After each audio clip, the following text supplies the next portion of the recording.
Hello students, ఈ వీడియోలో మనము 16th and 17th long question answers గురించి డిస్కస్ చేద్దాం. 16th క్వశ్చన్ మనకి ఎప్పుడు క్వశ్చన్స్ పద్య భాగం నుంచి ఇవ్వడం జరుగుతుంది. 2 ప్రశ్నలు ఇచ్చి ఏదైనా ఒకదానికి మాత్రమే సమాధానం రాయాల్సి ఉంటుంది. ఇక్కడ ఇంటర్నల్ చాయిస్ ఉంటుంది. 8 మార్క్స్ ఉంటుంది ప్రతి ప్రశ్న. 17వ ప్రశ్న ఎప్పుడు మనకి గద్య భాగంలో నుంచి ఇవ్వడం జరుగుతుంది. ఇక్కడ కూడా 2 ప్రశ్నలు ఇస్తారు. ఏదైనా ఒకదానికి మాత్రమే సమాధానం ఇవ్వాలి. ఇంటర్నల్ చాయిస్ ఉంటుంది. సో ఈ వీడియోలో మనము ఇంపార్టెంట్ లాంగ్ క్వశ్చన్ ఆన్సర్స్ గురించి డిస్కస్ చేద్దాం. ఈ వీడియో మీకు డెఫినెట్గా హెల్ప్ఫుల్ అవుతుంది. Don't skip the video, watch till the end. ముందుగా పద్య భాగంలో ఇంపార్టెంట్ క్వశ్చన్ ఆన్సర్ చూద్దాం. శిబి చక్రవర్తి త్యాగగుణాన్ని సొంత మాటల్లో రాయండి. ఇంద్రుడు మరియు అగ్నిదేవుడు డేగ మరియు పావురాల రూపాల్లో శిబి చక్రవర్తి త్యాగగుణాన్ని పరీక్షించడానికి వచ్చారు. వారు ధర్మవంతుని నియమ నిష్టలు ఎంతవరకు ఉన్నాయో తెలుసుకోవాలనే ఉద్దేశంతో పరీక్షించున్నారు. భయంతో పరిగెత్తిన పావురం శిబిని ఆశ్రయించింది.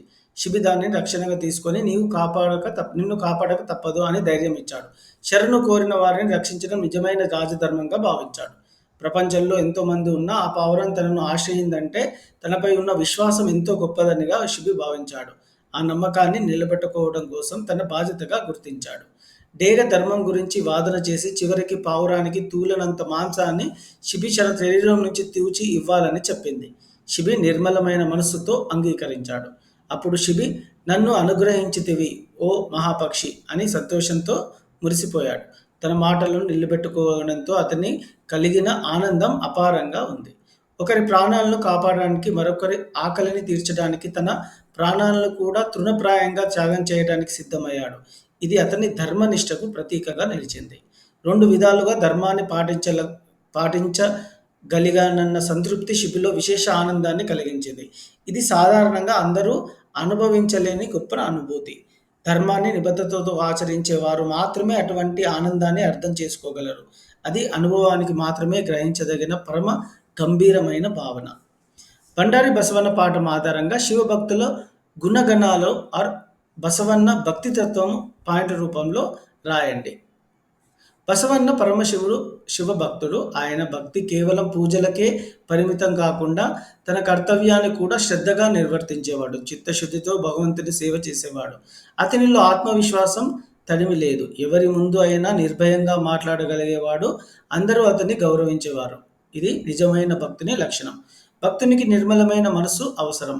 శుద్ధ మనసుతో భగవంతుని ఆరాధించేటప్పుడు ఆయన అనుగ్రహం తప్పకుండా లభిస్తుంది. భక్తుడు దేవుని కంటే ఆయన భక్తులను కూడా ఆదరించగలగాలి. వారిని దేవునితో సమానంగా భావించి వారి కోరికలు నెరవేర్చగలగాలి. భక్తులకు ఏదైనా ఇచ్చేటప్పుడు దానం చేస్తున్నామన్న గర్వం లేకుండా వారి సొమ్ము వారికే ఇస్తున్నామన్న నిరహంకార దృక్పథంతో ఉండాలి. ఇతరుల సొమ్మును ఆశించరాదు. సత్యవ్రతం పాటించాలి. మాట్లాడిన మాటను నిలబెట్టుకోవాలి. ఈ విధంగా నడిచేవాడు మాత్రమే నిజమైన భక్తుడిగా పరిగణించబడతాడు అని పాఠం స్పష్టంగా తెలియజేస్తుంది. శతకసుధ పాఠం ద్వారా మీరు తెలుసుకున్న మంచి విషయాలేంటో రాయండి. శతక కవులు సమాజ హితాన్ని దృష్టిలో పెట్టుకుని రాసిన శతక పద్యాలు మానవుల్లో నైతికత మరియు ఆధ్యాత్మికత విలువలు పెంపొందించడానికి సహాయపడతాయి. ఈ పద్యాల్లో సత్యం, దయ, ధర్మం, శాంతి, ధైర్యం, భక్తి వంటి విలువలను వివరించారు. పేదవారికి దానం చేయటం, అబద్ధాలను దూరంగా ఉండటం, వివాదాలకు దూరంగా ఉండటం, సహృదయంగా ప్రవర్తించడం వంటి విషయాలు విపులంగా చెప్పబడ్డాయి. సంపదను దాచుకుంటే అంతిమంగా అది బాటసారుల సంపత్తిగా మారుతుందని, దానిని ఉపయోగించమని హితువు చెప్తారు. శతకాలు వృత్తి గౌరవం, ఇతరుల సేవ, భగవంతుని భక్తుల పట్ల ఆదరణ వంటి అంశాల పట్ల విద్యార్థుల్లో మంచి ఆలోచనలు కలిగిస్తాయి. ఈ నీతి శతకాలు చదివిన విద్యార్థులు మంచి పౌరులుగా మారుతారు మరియు సమాజ అభివృద్ధికి తోడ్పడతారు. శతకాలు కేవలం పాఠ్యాంశాలు కాదు, ఇవి జీవితాన్ని తీర్చిదిద్దే నైతిక గైడ్ లైన్లు అని చెప్పాలి. మంజీరా గేయ సారాంశాన్ని మీ సొంత మాటల్లో రాయండి. డాక్టర్ వేముగంటి నరసింహాచార్యులు రచించిన ఈ గేయంలో మంజీరా నది మానవాళి చేసే మేలును వివరించారు. మంజీరా నది చల్లని తల్లి లాంటి ప్రవాహంతో పచ్చని పంటలు పండేలా చేస్తుంది. ఈ నది ఎండిన నేలకే కాదు, ఏ నేలకైనా ప్రాణం పోసే నీటిని అందిస్తుంది. చెరుకు వంటి తీయని పంటలు పండేలా చేస్తుంది. సారవంతమైన మట్టిని కూడా తీసుకురాగా పొలాలవుతాయి. హైదరాబాద్కు తాగునీరు అందించే ప్రధాన నది మంజీరానే. పల్లెల్లోని ప్రజలకు తల్లిలా, పట్టణ ప్రజలకు తోబుట్టువులా ఉంటుంది. పల్లె ప్రజలకు దిగుబడికి పెంచుతుంది. ఆ పంటకు పట్టణాలకు పంపేలా సహాయపడుతుంది. మానవుల తాగునీటి అవసరాలు తీరుస్తూ మంజీరా నది ఎంతో మేలు చేస్తున్నదని కవి తెలిపాడు. కాపుబిడ్డ పాఠం ఆధారంగా రైతు ఆత్మకథను రాయండి. నేను రైతుని. ఎండ, వాన, చలి తట్టుకొని పొలాల్లో శ్రమించి ప్రపంచానికి అన్నం పెడతాను. అడవుల్లో రాళ్ళు మధ్యనైనా అవసరమైతే ప్రయాణిస్తాను. అలసినా ఎక్కడ పడితే అక్కడ నిద్రిస్తాను. ప్రకృతి విపత్తులు, ఆకలి, దాహం అన్నిటినీ ధైర్యంగా ఎదుర్కొంటాను. తగిన ఇల్లు లేక చెట్ల నీడల్లో, పొదిరిళ్లలో, గడ్డివాముల్లో తలదాచుకుంటాను. ఉదయం లేచి స్నానం చేసి సాత్వికంగా జీవిస్తాను. మాయ, మోసం, ఆడంబరాలకు దూరంగా ఉంటాం. నా జీవితంలో ఉన్నంతలోనే తృప్తి పొంది పరుల కోసం పంచిపెడతాను. నేను కోరుకునేది ఒక్కటే. నా శ్రమకు గౌరవం ఇవ్వండి. తగిన విలువ చెల్లించండి. ఇప్పుడు గద్య భాగంలో నుంచి ఇంపార్టెంట్ క్వశ్చన్స్ చూద్దాం. సముద్ర ప్రయాణం పాఠ్యాంశాన్ని మీ సొంత మాటల్లో రాయండి. ముద్దు రామకృష్ణయ్య 1907 అక్టోబర్ 18న కరీంనగర్ జిల్లా మందిని గ్రామంలో జన్మించారు. ఆయన తండ్రి ముద్దు రాజన్న, తల్లి ముద్దు రామమ్మ. అమ్మాయి పాఠశాలలో ఉపాధ్యాయుడిగా పనిచేస్తూ ఉన్నత విద్య కోసం గ్రేట్ బ్రిటన్ వెళ్లాలనే ఆశయం పెంచుకున్నాడు. ధనం లేకపోయినా ధైర్యంతో ముందుకు సాగాడు. రెండవ ప్రపంచ యుద్ధ కాలంలో బ్రిటన్‌కి ప్రయాణం ప్రారంభించాడు. ఎవరు పరిచయం లేని దేశంలో ఎదురు వచ్చే ప్రతిఘటనలకు సిద్ధమయ్యాడు. 2 జతల బట్టలతో, కొద్ది ధనంతో, పాస్‌పోర్ట్‌తో ఓ పడవపై ప్రయాణమయ్యాడు. కన్నుల ముందు ఒకే లక్ష్యం. ఉన్నత విద్యను సాధించాలి అనే సంకల్పం. ప్రయాణంలో ఫాల్సెట్టు అనే ఆంగ్లో ఇండియన్ ద్వారా మొదటి పరిచయం ఏర్పడింది. అతడు బ్రిటన్ గురించి, అక్కడ జీవనశైలి వివరాలు అందించాడు. కరీంనగర్ నుంచి వచ్చిన మరో వ్యక్తి సురేష్ బాబు ద్వారా రచయితకు సహాయం, భరోసా లభించింది.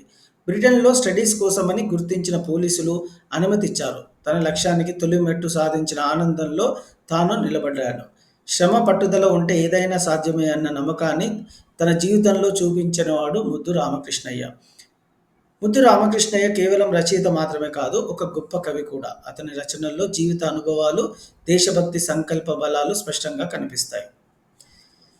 సో వృత్తులు, ఎవరెవరి వృత్తులు ఏమేం చేస్తారనేది క్వశ్చన్ ఇచ్చే అవకాశాలు ఉన్నాయి స్టూడెంట్స్.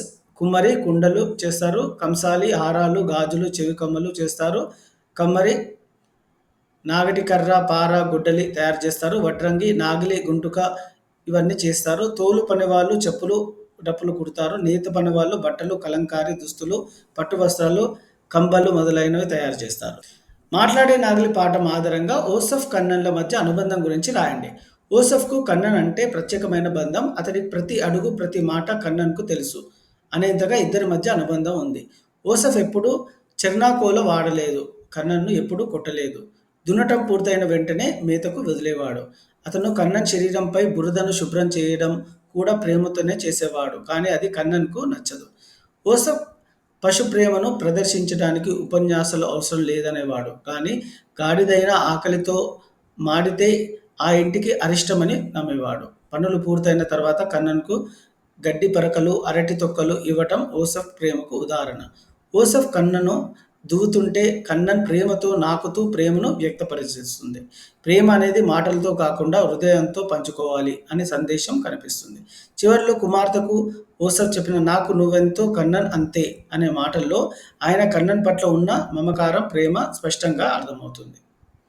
జానపద గేయాల గొప్పతనం గురించి రాయండి. సో ఇది రాస్తే సరిపోతుంది. ఆచార్య బిరుదురాజు రామరాజు రచించిన తెలుగు జానపద గేయాలు పాఠంలో మన తెలుగు జానపద గేయాలు గొప్పతనం, అందులో ప్రతిబింబించే సంస్కృతి, సంప్రదాయాలు, విశ్వాసాలు వగైరా అంశాలు విపులంగా వివరించారు. ఈ గేయాలు తెలుగు ప్రజల జీవితాన్ని ప్రతిధ్వనింపజేస్తాయి. పౌరాణిక గేయాలు. ఈ గేయాలు పురాణాల్లో ఘట్టాలను ఆధారంగా చేసుకొని రూపొందించబడతాయి. ఉదాహరణలు శాంత కళ్యాణం, పుత్రికామేష్టి, శ్రీరాముల ఉగ్గుపాట. చారిత్రక గేయాలు, పారమార్థిక గేయాలు, స్త్రీల పాటలు, శ్రామిక గేయాలు, పిల్లల పాటలు, కరుణ కరుణరస గేయాలు.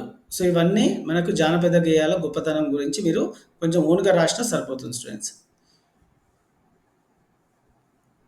ఈ వీడియో మీకు హెల్ప్‌ఫుల్ అయినట్టుంటే please give a like, share with your friends. మీకు కావాలంటే ఈ పీడీఎఫ్ డిస్క్రిప్షన్ బార్‌లో నుంచి డౌన్‌లోడ్ చేసుకోవచ్చు. Thank you.